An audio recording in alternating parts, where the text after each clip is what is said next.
Video शुरू करने से पहले आपसे एक निवेदन है कि आप यदि मेरे चैनल पर आए हैं तो इसे लाइक करें, शेयर करें और सब्सक्राइब जरूर करें। नमस्कार, YouTube परिवार में आपका हार्दिक स्वागत है। और आज हम अभी इस वक्त की चर्चा करेंगे आज कि जो कार्तिक पूर्णिमा है, जो देव दीपावली जिसको बोलते हैं या मनाया जाता है, वो किस दिन है, उसका शुभ मुहूर्त क्या क्या है और उस दिन क्या करना चाहिए, क्या नहीं करना चाहिए, तो इसके बारे में आज हम चर्चा करेंगे।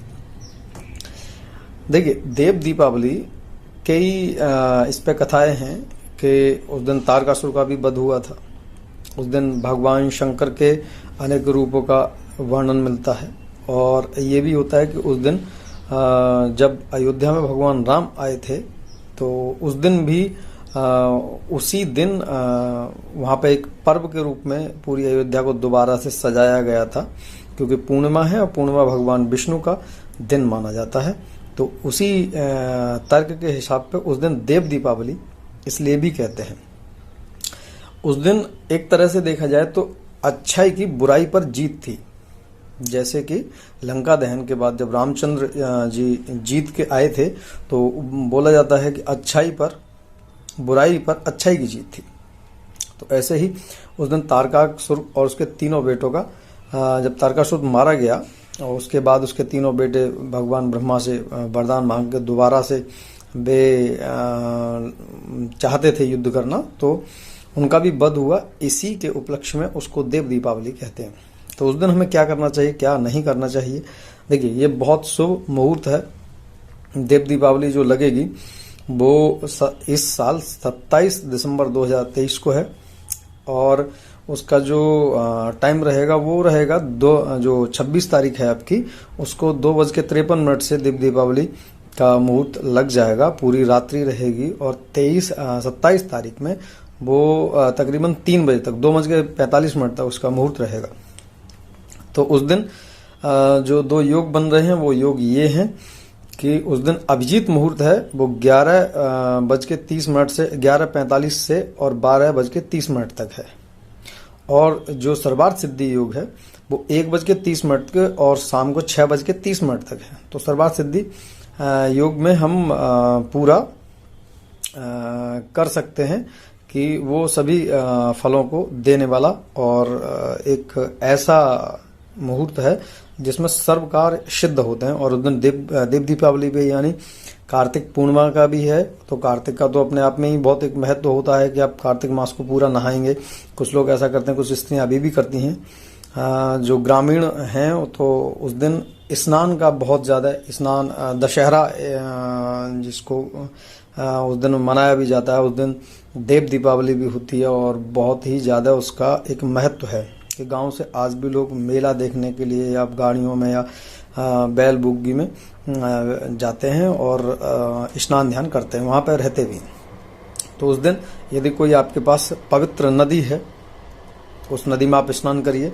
नदी में स्नान नहीं कर सकते हैं, बहुत से लोग नहीं जा सकते हैं या नहीं है, तो सुबह उठेंगे आप।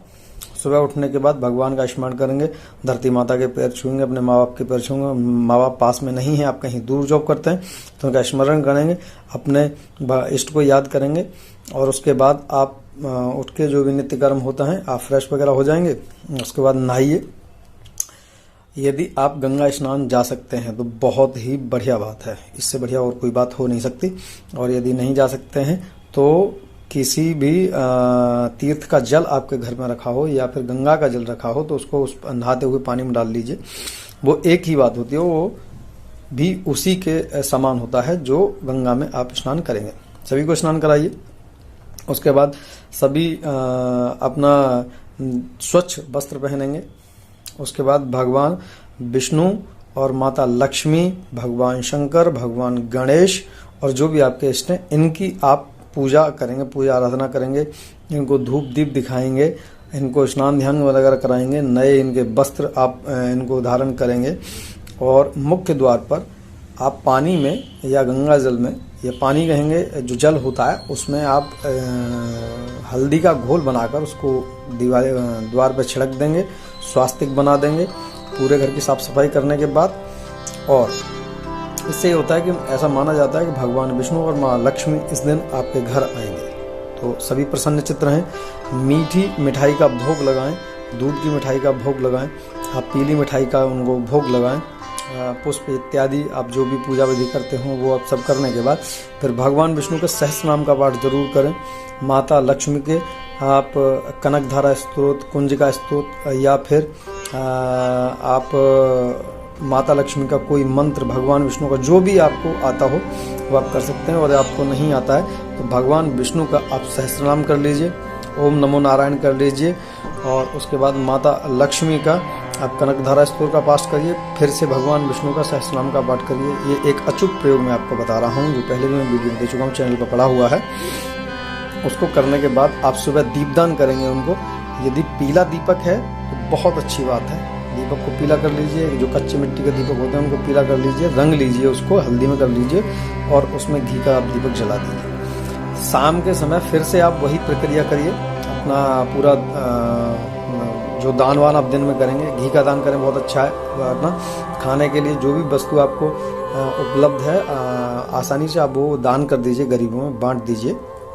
पीली वस्तु हो बहुत अच्छी बात है, लाल वस्तु हो बहुत अच्छी बात है, बांट दीजिए। उसके बाद शाम को आप किसी भी मंदिर में, नदी पर या अपने घर में दीपदान अवश्य करें। यानी दीपदान का मतलब होता है कि उन देवताओं के नाम से आप दीपक जला दें। एक बड़ा सा दीपक लें, उसमें घी भर के अच्छे से, और उसमें 2 बत्ती लगाएं, आप उनको एक साथ ही लगा दें और उनके नाम से आप जला दीजिए। ये एक ऐसा मैं आपको उपाय बता रहा हूँ शाम के समय, और उनकी आरती वगैरह करिए और फिर उनको भोग वगैरह लगा के, जो शाम को नित्य होता है कि उनको आप विश्राम कराएंगे, वो सभी आप खुद करते हो तो वो करिए। ये एक ऐसा उपाय और ऐसा टोटका है कि पूरे साल आपके घर में कभी भी, जहाँ तक मैं जानता हूँ, कलह नहीं होगी, लड़ाइयाँ नहीं होंगी, और धन रुक नहीं रहा है तो उसके रुकने का रास्ता बनने लगेगा।